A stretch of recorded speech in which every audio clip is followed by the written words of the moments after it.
నమస్కారం గురువు గారు. నమస్తే నాయన.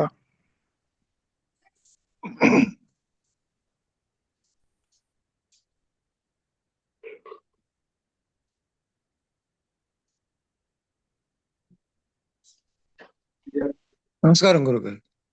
నమస్తే నాయన.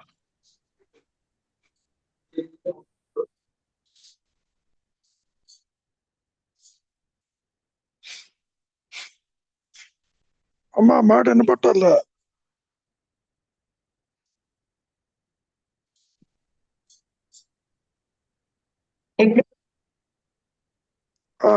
ఇప్పుడు ఓకే. ఇప్పుడు పర్వాలే. ఏ విషయాన్ని అయినా యథార్థంగా తెలుసుకొనించేవాడు మొదట తన్ను తాను తెలుసుకోవాలి. తన్ను ఎరుగని వాని అన్వేషణ ఆదిలోనే అయథార్థమయ్యి అంతా దూషితం అవుతుంది. అంటే అర్థం ఏంటమ్మా? అంటే ఇక్కడ ఏ విధంగా తీసుకోవాలి స్టేట్మెంట్? అంటే ఇక్కడ విషయ వస్తువులను ఇంద్రియాల ద్వారా చూస్తుంది, ఏది వింటుంది, మనసు గ్రహిస్తుంది.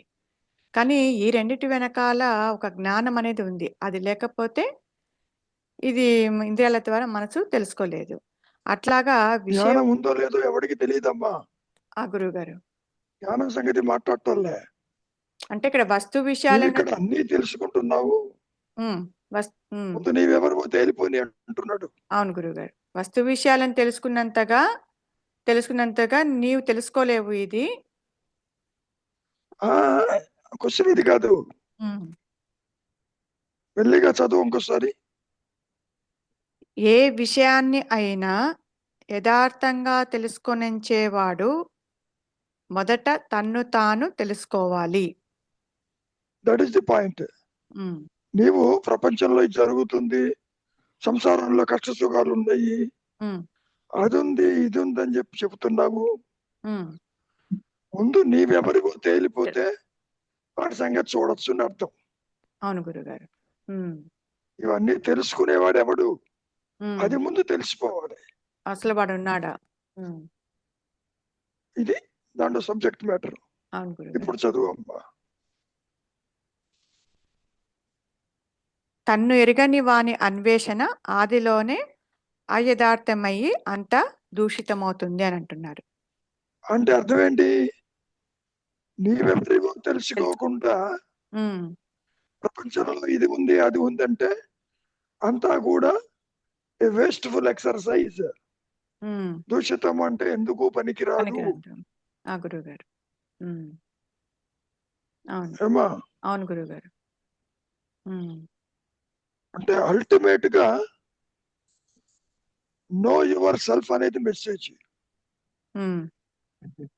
అది లేకుండా నేను శాస్త్రాలు చదువుకున్నాను, యాత్రలు చేశాను, అడు తిరిగాను ఇడు తిరిగాను, నువ్వు ఎన్ని చెప్పుకున్నా అవి వేస్ట్, ఎందుకు పనికిరావు.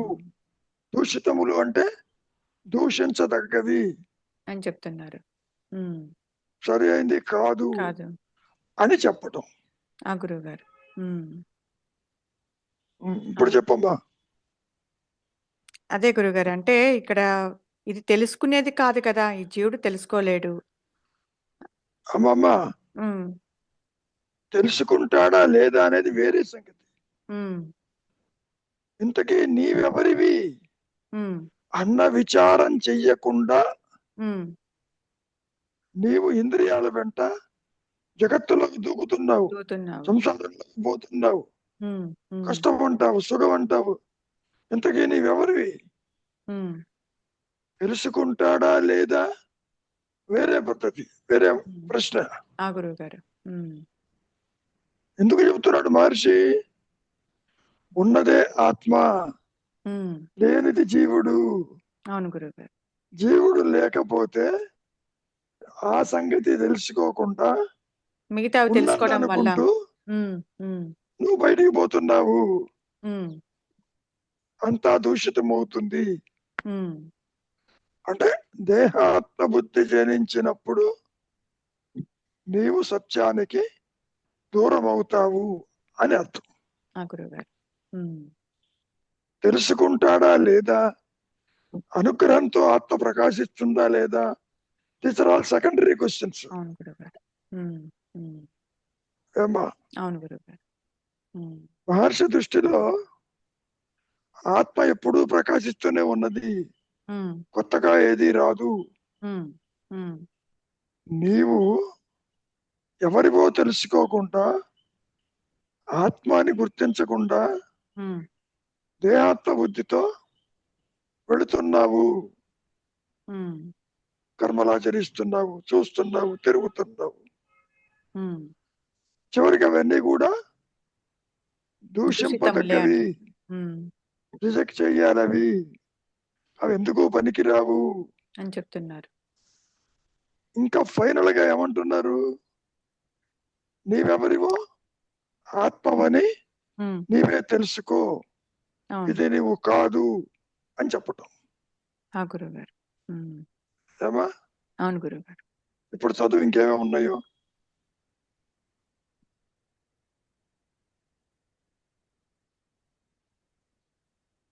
ఈ స్టేటస్ కి గురుగారు పెట్టిన మెసేజ్, విషయాలు తెలుసుకోవటానికి మనస్సు కావాలి.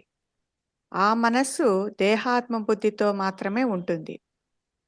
తానెవరో తెలుసుకోవాలి ముందు. తన ఉనికే ప్రశ్నార్థకమని చెబుతున్నారు మహర్షి. అది విచారించకుండా దూసుకొని పోవడం కలుషిత ప్రయత్నమే అవుతుందని మహర్షి సూచన. ఎన్ని పుస్తకాలు చదివినా, శాస్త్రాలను అధ్యయనం చేసినప్పటికీ ఉపయోగం లేదని, ముందు తానెవరో తెలియని వానికి అంతా కలుషితం అవుతుందని, వృధా ప్రయాస అని మహర్షి సూచన. నీవెవరో ముందు తేలిపోవాలంటారు మహర్షి. ఆది నుంచి ఈ జీవాత్మ భావన తృణీకరించబడింది అని స్పష్టం చేశారు మహర్షి. అందుకే ఊరక ఉండుటే శ్రేయస్కరము, మౌనమే శరణ్యము.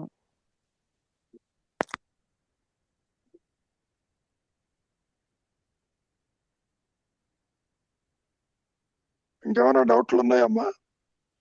అంటే గురుగారు, ఇక్కడ ఊరక ఉన్నట్టు కనుక మన చేతిలో ఏమీ లేదు, ఆ హయ్యర్ పవరే అంతా చూసుకుంటుంది, అలా అర్థం చేసుకోవాలా గురుగారు?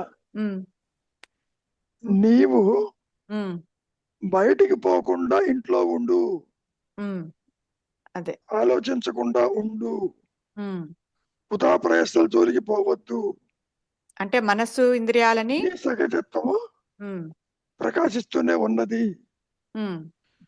అంటే సహజత్వాన్ని నీవు తెలుసుకోవటానికి ఎఫర్ట్ లేదు, అయత్న సిద్ధము. ఊరికే ఉండటం వల్ల అది ప్రకాశించే అవకాశం ఉంది.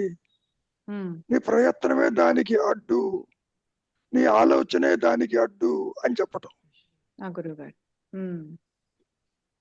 అవును గురుగారు. అది గట్టింది పాయింట్. అర్థమవుతుంది గురుగారు. అంటే మొదట ఉన్నాను, ఇప్పుడు మొదట ఏమో పతంజలి ద్వారా యమనిమ సాధనలు అని చెప్పేసి మొదట చెప్పుకుంటూ వస్తూ, మధ్యలో అంటేనక సాధనలకు మొదలు పెడతాడు సాధకుడు.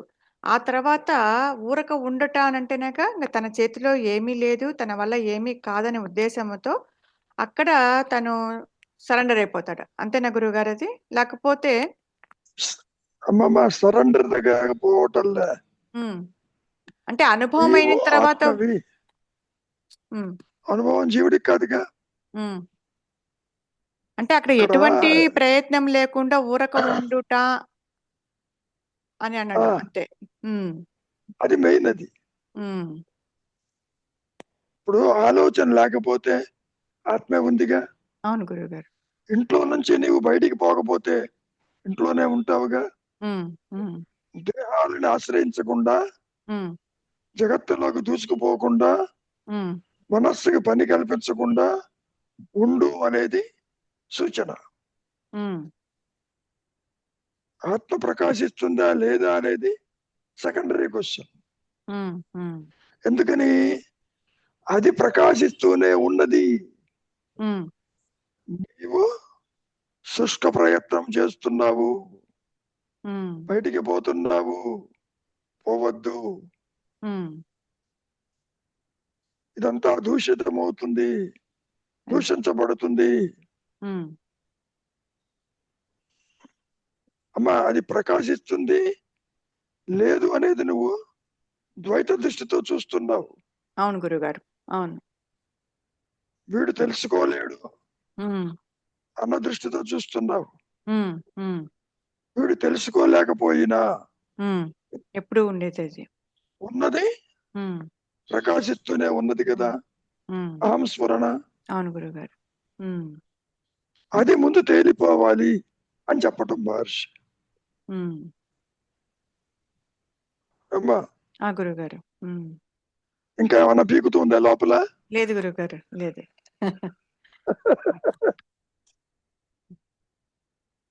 నువ్వు అనుకోవచ్చు ఉమ్, ఊరికే ఉంటే ప్రకాశిస్తుందా?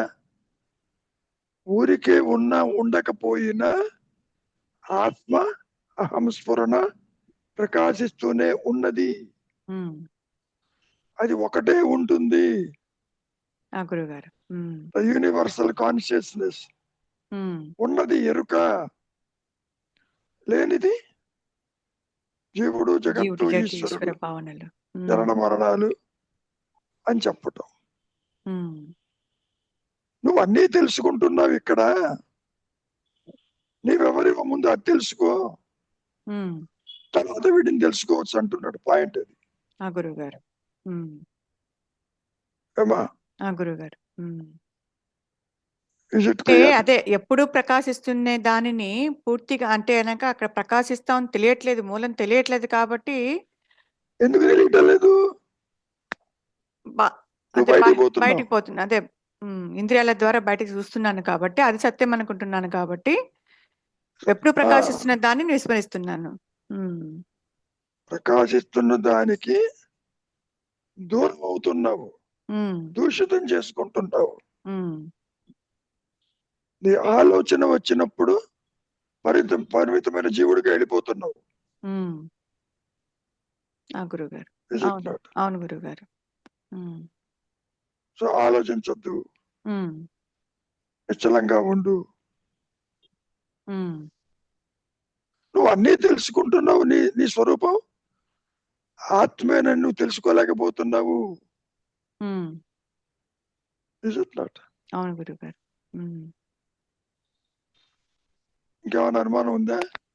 అంటే ఇప్పుడు ఏదైతే ఇంద్రియాల ద్వారా మనసు ద్వారా తెలుసుకుంటా ఉందో అదంతా కదిగా తెలుసుకోలేదు, ఇది దాని వెనకాల ఒక జ్ఞానం ఉంది, దాని ద్వారానే తెలియపడతా ఉంది ఇవన్నీ అని చెప్పేసి అని ఒక్కొక్కటి అలాగా భావన పెంచుకోవడంలో తప్పేం లేదు కదా గురుగారు అది. అమ్మా నువ్వు ఏ భావన చెయ్యి, ఉమ్. నీ మూలం తెలియదు నీకు. తెలియదు గురుగారు, అది మూలం తెలియదు కానీ మా నేను అక్కడ ఆత్మ ఒకటి ఉందని తెలియదు. తెలియదు. ఓకే, కానీ నేను అనేది అట్లాంటి భావన పెట్టుకోవడం వల్ల ఆ ఇంద్రియాల వెంట మనసు వెంట పరిగెత్తడు కదా ఈ జీవుడు. వద్దమ్మా, అసలు భావొద్దు, భావశూన్యం కావాలి. ఉమ్, ఏ భావన పెట్టుకున్నా ఉమ్, ఇట్ ఇస్ అన్ అబ్స్ట్రక్షన్. ఉమ్, ఉమ్. అదే మీరు చెప్తుంటారు. ఉమ్, ఇప్పుడు భావశూన్య సద్భావ సుస్థితి అంటారు. ఉమ్, ఉమ్, భావశూన్యానికి చెబుతున్నారు ఎక్కువ. ఉమ్. భావశూన్యం. విచారము ఇది భావశూన్యం. అదే గురుగారు, ఇప్పుడు విచారం చేయడం వల్ల విచారణ కూడా, ఇప్పుడు ఇదంతా చేసే విచారణ కూడా ఒకేసారి భావశూన్యానికి రాలేడు కదా, మెల్లిమెల్లిగా అది చేసుకుంటూ ఎవరు చెప్పారు రాలేదని? అది ఎట్లా నేను తెలుసు? అనుకుంటున్నాను గురువుగారు. లేదమ్మా, నీకు తెలిసినా తెలియకపోయినా నేను అంటే ఆత్మే. ఎప్పుడైతే నువ్వు నేను పద్మజ అంటూ బయటకు వచ్చావు, విచారం మొదలు పెడతావు, ఆలోచించడం మొదలు పెడతావు, తెలుసుకోవడం మొదలు పెడతావు. అవును గురుగారు. మంచి అంటావు, చెడు అంటావు, ఇట్లా. అవును గురుగారు. అవును, తెలుసుకోవాలని అంటేనాక అక్కడ నిశ్చల స్టిల్నెస్ కి రావడానికి ప్రయత్నం అనేది ఎఫర్ట్ పెడతాను. ఎందుకని? ఇదంతా సత్యం అనుకుంటున్నావు కాబట్టి. నిన్ను వెంబడిస్తున్న ఆలోచనలని తొలగించుకోవటానికి అవును గురుగారు. ప్రాణాయామం అని, భక్తి అని, కర్మ అని ఉమ్, ఉమ్, ఈ యోగాలు చేస్తున్నావు నువ్వు. ఉమ్, వాటి వల్ల ప్రయోజనం లేదు పొమ్మన్నాడు. ఉమ్. ఏ యోగమైనా అడ్డంకేను. ఆత్మని ప్రకాశింప చెయ్యలేదు. ఉమ్, అసలు వియోగం ఉంటే కదా యోగం అన్నారు. ఉమ్. పూర్తిగా కొట్టిపారేశాడు. ఆ గురువు గారు. ఉమ్, మార్గము లేదు. ఉమ్, ఆయన ఉమ్, మహర్షులు వారు, శంకరులు సరాసరి సత్యాన్ని సూచించడానికే ఉమ్, ప్రయత్నం చేశారు. ప్రపంచ విషయాలు మాట్లాడటంలే. ఉమ్. ఏమా అంటే అదే గురువుగారు, అంటే ఇప్పుడు ఆ ఆ, అంటే ఇది సిల్లిగా అనిపించచ్చు గురువు గారు. ఇప్పుడు ఒకేసారి డైరెక్ట్ గా సత్యాన్ని తెలియపరచడానికి అక్కడ చెప్పారు, కానీ ఇక్కడ ప్రపంచంలో ఇరుక్కుపోయిన మాలాంటి వాళ్ళకి అమ్మమ్మ నువ్వు కానీ అన్నావంటే ఆ, ఆ స్టేట్మెంట్ అర్థం కాలేదు అనమాట. ఆ గురువు గారు. తెలిస్తే కదా గురువు గారు. అంటే అది నీకు తెలియదు, ఎందుకంటే నీకు ఉనికి లేదు కాబట్టి. అవును. పాము భయం కలిగింది, ఉనికి లేని దానికి ఇక్కడ తెలియదు. దేహాత్మ బుద్ధి కలిగింది. పాముకు తెలుస్తుంది తాడున్నట్టు. తెలియదు, తెలియదు. అందుకనే ఇది విచార మార్గం అనేది కొత్తదేం కాదమ్మా. శంకరులు ఉన్నప్పటి నుంచి. శంకరులు ఇదే మాట అన్నారు. దేహం నాహం నే కాదు, కోహం నేనెవరిని, సోహం ఉన్నదే నేను అని. అదే అంటే ఆ విచారణ కూడా చేస్తూ చేస్తూ దానికి సమాధానం దొరకదు కాబట్టి చివరికి అమ్మమ్మ దొరుకుతుందా లేదా వేరే సంగతి. అంటే నువ్వు ముందు ఇంట్లోంచి బయటికి పోవద్దు. నీ సంగతి ముందు తెలుసుకో, నీవెవరివో చూడు అని చెప్పటం. ఆ గురుగారు. ఏమా ఇది సాధించేది కాదన్నారు, సాధన లేదన్నారు. ఆయన ఈ మాయలోకి వచ్చిన ప్రతి వాళ్ళు ఏదో ఒక మెథడాలజీ చెప్పుకుంటూ పోయారు. ధ్యాన యోగం అని, కుండలి అని, ఎన్నో మార్గాలు చెప్పుకుంటూ వెళ్ళారు. ఎందుకని మనస్సు నిశ్చలత్వానికే తప్ప ఎందుకు పనికిరావు అవి. వాడి జోలికి పోకుండా సరాసరి నువ్వు నిశ్చలత్వానికి వచ్చావు అనుకో, అడ్వాంటేజే కదా. గురుగారు. ఒకటే నేను ఇలా కనపడుతుంది. నువ్వు దేన్ని చూడకపోతే, గతంలో కూడా అది చెప్పా కదా. అవును గురుగారు. ఇప్పుడు చూచే నేను బాగా వినమ్మా, ఆత్మ నేను రెండు ఒకటే. అవును, మీరు మెసేజ్ లో చెప్తూ ఉంటారు మీరు, రెండు ఒకటేనండి. రెండు ఒకటే అంటే ఆత్మ చూడదు, పరిమితమైన దేహాత్మ బుద్ధి కలిగిన నేను తనలో ఉంది, బయట చూస్తుంది. ఆ పని మానుకో అంటున్నాడు. పాయింట్ అది. గురుగారు. అంతే. నీకు తెలిసినా తెలియకపోయినా నీవు ఆత్మవి. ఆత్మను విడిచి నీవు ఉండవు. నువ్వు ఇక్కడ కలుషితము దూషితం ఎందుకు అవుతున్నావు? దేహబుద్ధితో బయటికి పోతున్నాను కాబట్టి. విచారం చేయి, నువ్వెవరో తేలిపోని ముందు. మీరు అనుకోవటం ఏంటి, వ్యక్తిగతంగా ఆత్మని గుర్తించవచ్చునేమో అని అనుకుంటున్నావు. అక్కర్లే, ఆలోచన లేకపోతే ఉన్నది ఆత్మే. గురువుగారు.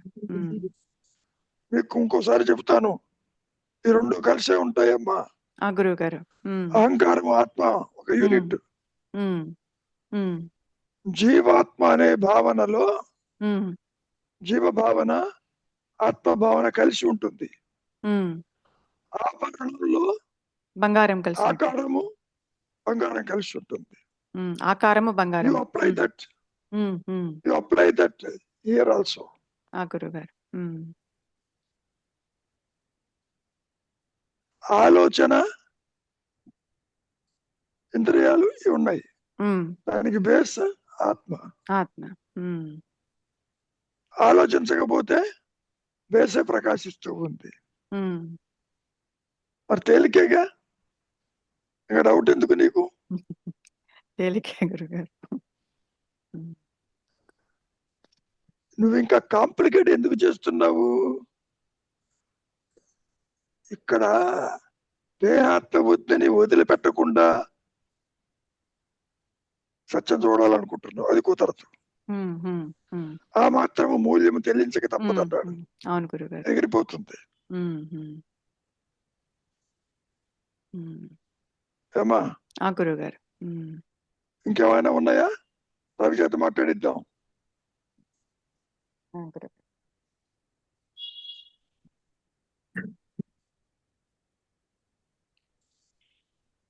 మాట్లాడించండి గురుగారు. గురువు గారు, అంటే చెప్పనన్నా. ఇప్పుడు అంటే ఏంటి గురువు గారు, ఇప్పుడు ఈ మనం చెప్పుకుంటానికి ఇది ఈ అహంకారం తేలిపోతే ఆ ఉంది ఇది తేలిపోతే దీని సంగతి తేలిపోతే అన్ని తేలిపోతాయి, అన్ని సందేహాలకి నివృత్తి లభిస్తుంది అంటాము. కానీ ఇది తేలిపోవటానికి ఇది వీడి చేతుల్లో లేదు కాబట్టి ఇది తేలిపోయే, అంటే మాయలో మాట్లాడుకున్నా కూడా గురుగారు, అంటే ఇక్కడ మాయ నుంచి తప్పించుకోలేడు ఆయన కదా గురుగారు. ఇక్కడ చెప్పేవని మాయ మాటలే. గురుగారు. సాధన కూడా మాయే. ఆ. ఇక్కడ నువ్వు ఆందోళన పడద్దు. నువ్వు చేస్తావా ఇక్కడ లేదా పాయింట్ కాదు. నేను చేస్తాను కాదు గురుగారు, ఇది వీడి తేలిపోవటం అనేది వీడి చేతుల్లో లేదు కాబట్టి ఈ తేలిపోయే అమ్మమ్మ, లోపల మాయ కాదు నుంచి కాదు కాదు కాదు కాదు తప్పించుకోలేకపోతున్నాడు కదా అని. నా చేతుల్లో లేదు అని చెప్పి ఎప్పుడు తెలిసింది మహర్షికి? స్వరూప జ్ఞానంతో తెలిసింది. గురుగారు. స్టార్టింగ్ లోనే నా వల్ల కాదు అనుకోబాకు.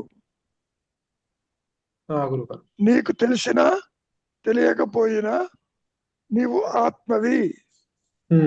దానికి మరణం లేదు, జననం లేదు. కానీ రవిగా చూస్తున్నావు, పరిమితమైన నేనుగా చూస్తున్నావు. అవును. ఈ పరిమితమైన నేను ఆత్మని విడిచిలేదు. ఇప్పుడు చూపించా కదా, గురుగారు. ఆత్మతోనే ఉంటుంది. ఉంటుంది. ఆవరణం. మరి కానీ ప్రాబ్లం ఇక్కడ ఏంటి? ఇది ఇది ఆభరణం కాదు, బంగారము అని అనుభవం ఆత్మకే. కానీ ఈ వెయిటింగ్ పీరియడ్ ఒకవేళ మాయలో చెప్పుకుంటే కనుక ఈ లోపల మాయ నుంచి తప్పించుకోలేకపోతున్నాడు కదా అని అని అనుకుంటున్నావు. అది కూడా మాయ ఎవరు నడిపిస్తున్నాడు? కాన్షియస్ నడిపిస్తుంది. గురువు గారు. నువ్వేం చేయటంలే. చెయ్యట్లా అసలు. ఎరుకే నడిపిస్తుంది. ఇది సాపేక్షమే కావచ్చు. దీనికి ఆధారం పూర్ణ జ్ఞానం ఉంది ఒకటి. ఓకే. దాని వల్ల ఇలా ప్రకాశిస్తుంది ఇది. ఓకే. ఇక్కడ పరిమితమైన సాపేక్ష జ్ఞానం నేనంటే దేహం రాని. అది రాకపోతే పూర్ణ జ్ఞానం ఎలా తెలుస్తుంది? ఓకే, అజ్ఞానం జనించాల్సిందే. ఇది అజ్ఞానం అని అనుకోకల్లా, ఆభరణం రావాల్సిందే. ఆభరణం రావాల్సిందే. అవును. దేహాత్మ బుద్ధి రావాలి, విచారం చెయ్యాలి. ఓకే. ఉన్నది బంగారం అని తేలిపోవాలి. అట్లా అదే అంటే ఆ విచారణ చేస్తున్న తరుణంలో కూడా కొంత డిస్టర్బెన్సెస్, కొంత ఈ మనసు ఆందోళన, ఇవన్నీ దానిలో భాగమే. ఇవన్నీ మాయలో భాగమే. ఇవన్నీ మాయలో కాదు, ఆత్మతోనే ఉన్నది. గురువు గారు. నువ్వు కలగంటున్నా, నిద్రిస్తున్నా, జాగ్రత్తలో పుడుతూ నశిస్తున్నా ఆత్మని విడిచి ఉండవు. ఇది బాగా మైండ్ లో ఉండాలి. గురువు గారు. ఓకే.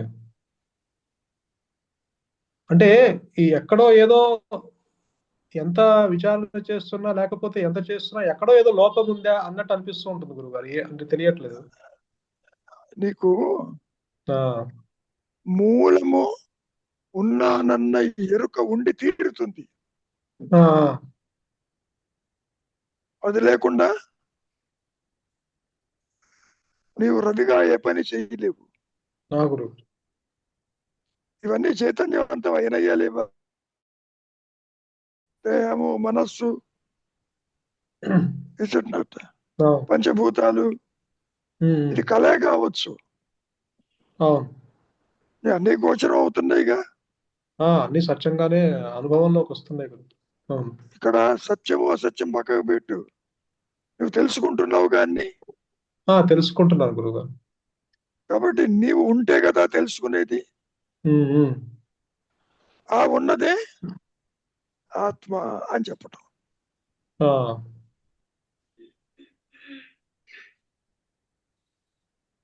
ఏనాయనా, ఆత్మ దేన్ని తెలుసుకోదు, తనకు తానే ఉంటుంది. It's a fundamental nature of the ఆత్మ. స్వయం ప్రకాశమై తనకు తానే ఉంటుంది, అనంతంగా, అఖండంగా. అది ఉన్నది. మరి ఇక్కడ జీవుడు, జగత్తు, ఈశ్వర భావనలు వచ్చినాయిగా. వచ్చినాయి గురు. అవును. అందుకని భావ శూన్యమని సూచించారు. విచారం అన్నా, భావ శూన్యమన్నా, అంతర్ముఖం అన్నా, దానివల్ల ఆత్మ ప్రకాశించదు. గురుగారు. అవును. నీ యాక్టివిటీ ఆగిపోతుంది.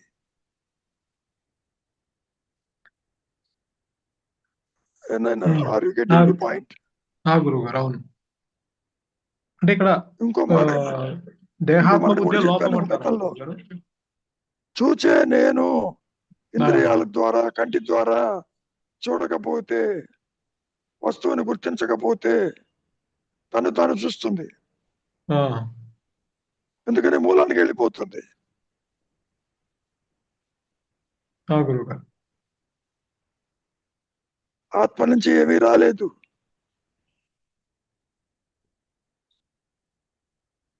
ఆత్మ మొక్కలై జీవుడు, జగత్తు, ఈశ్వరుడు కాలేదు నాయన. గురుగారు. ఆధారం అంతే వీటికి. ఈ వ్యక్తిగతమైన నేను ఆధారంగా ఉన్నది ఆత్మ అంతే. That's all. ఇంకా చెప్పాలి అంటే జీవో బ్రహ్మైవ నాపరం. ఆత్మకి విడిగా లేడు. Most important. ఇంకా సింప్లిఫై చేస్తే జీవుడే పరబ్రహ్మము, జీవుడే ఆత్మ, జీవుడే దైవము. అహం బ్రహ్మస్మి చెప్పా కదా, నేను ఉన్నానన్న జ్ఞానము అదే పరబ్రహ్మము.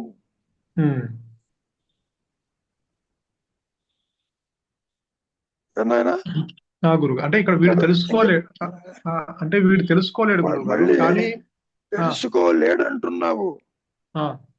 ఎందుకు తెలుసుకోలేడు? ప్రాపంచిక విషయాలు చోటు చేసుకున్నాయి మైండ్ లో. వాటిని ఎంటీ చేయి, భావశూన్యం చేయి, స్థిరత్వానికి రా. గురువు గారు. నిశ్చలతత్వే జీవన్ముక్తి అన్నారుగా. అవును. ముందు నిశ్చలత్వానికి రాకుండా నేను తెలుసుకోలేను, నాకు ఆత్మ తెలియదు అంటూ కంక్లూజన్కి వస్తున్నావు. అది కాదు.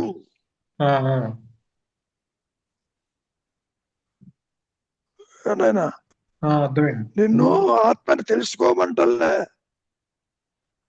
మౌనానికి రా, అంతర్ముఖంగా, చింతావిహీనంగా. మరి తేలికేగా. గురువు గారు. అవును. అంటే ఆ ప్రాసెస్ లో కొంత మళ్ళీ మనస్సు కొంత ఇబ్బంది పడినా కూడా అదంతా ఆత్మని విడిగా లేదంటారు గురువు. ఇదంతా మనస్సు ఆత్మ రెండు ఒకటే.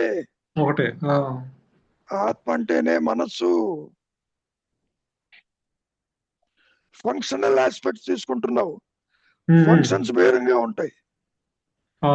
జీవుడు అన్యత్వాన్ని చూస్తాడు, ఆత్మ స్వరూపాన్ని చూస్తుంది. ఏనాయనా? అర్థమైంది. అంటే మనస్సు ఆత్మ రెండు ఒకటే, కాకపోతే ఆలోచన వస్తే మనస్సు అయింది, ఆలోచన రాకపోతే అది తనకు ఎందుకు తానుగానే. వచ్చింది ఆలోచన? వాసన వల్ల, కోరిక వల్ల, బంధం వల్ల. అవి నిజంగా ఉన్నాయి అంటే లేవు.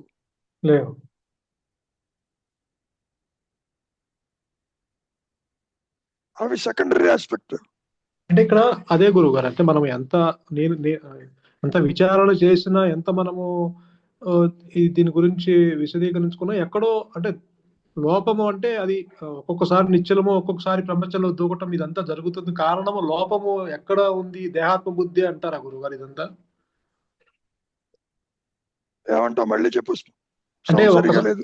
అంటే ఇప్పుడు ఒక్కొక్కసారి మనస్సు నిశ్చలంగా అవ్వటము, మళ్ళీ ఒక్కొక్కసారి ప్రపంచంలోకి దూకటము, మళ్ళీ కలవర చెందటము, ఆందోళన చెందటము, ఒక్క ఇదంతా నిమిషం, ఎక్కడ లోపం ఎక్కడ అంటారు? ఏం లోపం లేదు. గురువు గారు. నిశ్చలత, చంచలత, స్థిరత్వము ద్వైతంలో నీకు బాగా అర్థం అవుతుంది. గురువు గారు, అవును. నిశ్చలంగా ఉండటం అలవాటు చేసుకున్నప్పుడు ఆత్మస్థితి అంటే ఏమిటో అది చెబుతుంది నీకు, నేను ఓకే, ఓకే. ఉన్నానని. రైట్, రైట్, అర్థమైంది. నువ్వు ఇక్కడ చేసేది అడ్డు తొలగించే ప్రయత్నం, ఆత్మప్రకాశం కాదు. ఓకే. నువ్వు చెబుతూ ఉంటావు కదా, సూర్యకాంతికి మేఘం అడ్డు వచ్చింది. అవునవును. కాంతికి అడ్డు వచ్చిందంటే కాసేపు కనపడలేదు, ఆ, మేఘం పోగానే సూర్యుడు కనిపించాడా? కనిపించాడు. నీ ఆలోచన అనే మేఘము అహంస్ఫురణ అనేటువంటి స్వయం ప్రకాశానికి టెంపరీగా అడ్డు వచ్చింది. Okay. You understand like this? గురువు గారు. ఎప్పుడైతే నువ్వు స్థిరత్వానికి వచ్చావో అహంస్ఫురణకి అడ్డు లేదు, ఉన్నాననేది డామినేట్ చేసింది. ఓకే, అదే అంటే ఇది మోర్, ది మనస్సు ఈజ్ మోర్, అది ఎక్కువ విచ్ఛిన్నతకు అలవాటు అయ్యే కొద్దీ ఇది తగ్గుతూ ఉంటుంది. గురువు గారు, అర్థమైంది. అలవాటు లేదు, ఏమి లేదు. ఆలోచన వచ్చినప్పుడు అహంస్ఫురణ ఉంటుంది, రానప్పుడు ఉంటుంది. మేఘం ఉన్నప్పుడు నీ మాటలు చెబుతున్న నీకు మేఘం అడ్డం వచ్చినప్పుడు సూర్యకాంతి ఉంటుంది, మేఘం తొలగిన సూర్యకాంతి ఉంటుంది. మేఘము is equal to your thoughts. గురువు గారు, ఇస్ ఇట్ నాట్? అదే గురువు గారు, అవగాహనకు వచ్చింది, బానే ఉంది. కాకపోతే ఎక్కడ లోపమో తెలియట్లేదు. ఇంకా బాగానే ఉంటే ఇంకొంచెం తిను, ఇంకొంచెం ఆలోచించు. గురువు గారు, అర్థమైంది. నువ్వు ఆలోచనతోటి, వ్యక్తిత్వంతో ఆత్మని దర్శించటం కుదరదు. అహంస్ఫురణ ఆలోచన కాదు, అహం దేహం ఆలోచన. నువ్వే చాలాసార్లు చెప్పావు కదా, చిన్న వాళ్ళకి తెలుస్తుంది సూర్యుడికి మేఘం అడ్డమని. Just apply that. ఆత్మకి జీవుడు, జగత్తు, ఈశ్వరుడు అడ్డు కాదు. అదే అంటే చెప్తున్నా కూడా, నాకే కూడా ఎక్కడో ఆ లోపము ఏంటి, ఆ లోపము అనేది అంటే తెలియట్లేదు గురుగారు. ఎందుకని అది మనస్సు లోపం నీకు తెలియదు. ఎందుకని? గురుగారు, నువ్వు ఇంకా మేఘాల్లాగా అనుకుంటున్నా. రైట్. అందుకని థాట్ ఫ్రీగా ఎఫర్ట్ మానేసి, నీ ప్రయత్నమే విరోధం అన్నారు, అవరోధం అన్నారు. ఓకే. పాము భయాన్ని కలిగి ఉన్నావు. పాము భయంతో ఉన్నంత కాలము తాడు తెలియదు. వెలుగు వస్తే కదా తాడు కనబడితే పాము ఎగిరిపోయింది. అవునవును. ఇక్కడ కూడా అహంస్ఫురణతోనే అహం దేహం అదృశ్యమైపోతుంది, సృష్టి అయిపోతుంది. ఓకే, ఓకే గురుగారు. ఒకటే నేనుంటుంది నాయన. కర్తృత్వం వస్తేనేమో జీవభావన వచ్చింది, ఐఎమ్ ది డూయర్. కర్తృత్వం వచ్చినప్పుడు కూడా ఆత్మే ఉంది జీవుడితోటి. ఆభరణం వచ్చినప్పుడు కూడా బంగారమే ఉంది. నువ్వు ఇంత చెబుతుంటావుగా, మట్టి పాత్రలు. మట్టి అహంస్ఫురణ, పాత్ర అహం దేహం. నేనంటే రవిని.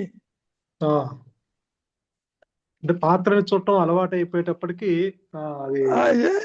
దేహాన్ని చూస్తున్నావుగా ఇక్కడ కూడా. అవునవును.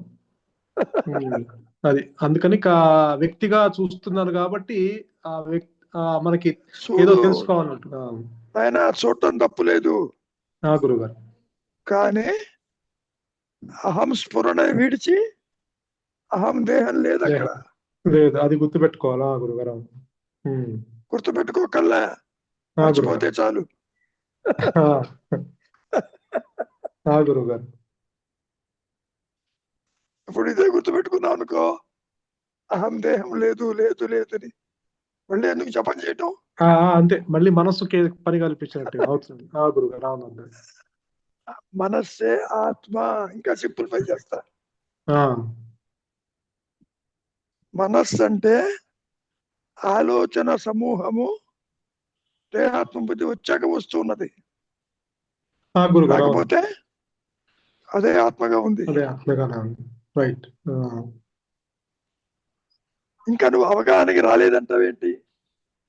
ఇంకా అంటే ఎంతసేపు కావాలి? అవగాహన వచ్చింది గురువు గారు. అంటే ఎక్కడ లోపమా అనేది ఇంకా కరెక్ట్ గా అది నీ సమస్య రవిగా నువ్వు ఆత్మని తెలుసుకోవాలని కుదరదు. అర్థమైంది, కుదరదు. కాదు గురుగారు, అంటే అహంస్ఫురణ అనుభవం, అహంస్ఫురణ దొరికిన ఎప్పుడైతే తనకు తానుగా రివీల్ అయిన తర్వాత అప్పుడు ఇంకా ఊరిక ఒకటే. గురుగారు విను తొందరపడుతు. నువ్వు కూడా గురుగారు, నువ్వు డూప్లికేట్ రవిగా మాట్లాడుతున్నావు. అట్లా కాదు గురుగారు. రివీల్ అయితే అంటున్నావు. ఇక్కడ ఎవరికి రివీల్ చేస్తుంది? పద్మతికి చేస్తుందా? అట్టు పెట్టి పావును అట్టు పెట్టి తాడు ప్రకాశిస్తుందా?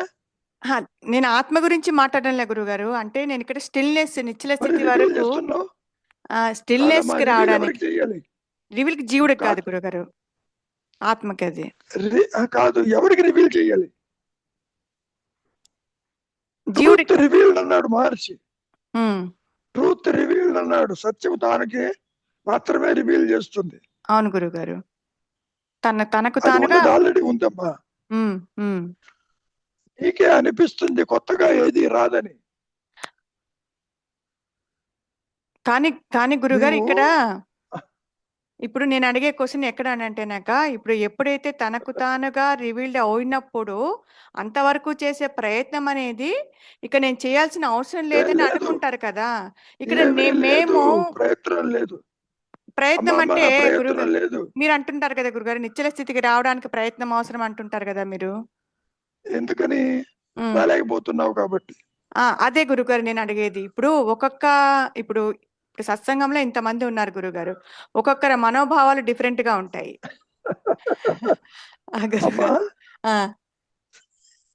ఇతరులు లేరు గురుగారు. మీరు గురుగారు తొందరపడద్దు. ఒక ఆత్మ ఒకే జీవుడు. మీరు ఒకేసారి ఆ లెవెల్లో చెప్తున్నారు గురుగారు. చెప్పేటప్పటికి ఏం మాట్లాడలేము. అమ్మమ్మ, ఒకటే లెవెల్ ఉన్నది, అదే ఆత్మ లెవెల్. నువ్వు నిద్రించిన అదే, మాట్లాడిన అదే, పుట్టిన అదే, నశించిన అదే. దాన్ని అర్థం చేసుకో. ఒకటే లెవెల్ ఉంది. There cannot be any progressive realization. Progressive గానే రియలైజ్ అవుతానంటే కుదరదు. ఇన్స్టంటేనియస్. అనుకరణ చేత ప్రకాశిస్తుందా లేదా అనేది దేహాత్మ బుద్ధితో చూస్తున్నావు కాబట్టి అనుగ్రహం అన్నాడు ఆయన. మీరు అంటుంటారు కదా, ఆత్మే మెల్లిగా మారుస్తూ ఉంటుంది అని చెప్పి, ప్రోగ్రెసివ్ గా మారుస్తుంది అని చెప్పేసి అంటున్నారు కదా. మరి నువ్వు ఇందాక నుంచి స్ట్రగుల్ అవుతున్నావుగా. రవి కూడా ఎంత చక్కగా మాట్లాడతాడు, అందరికి అర్థమయ్యేటట్టు. అర్థం చేసుకోలేకపోతున్నాడు. అవును గురుగారు. ఇక్కడ ఉన్నది యూనివర్సల్ కాన్షియస్నెస్, అదే అహం స్ఫురణ.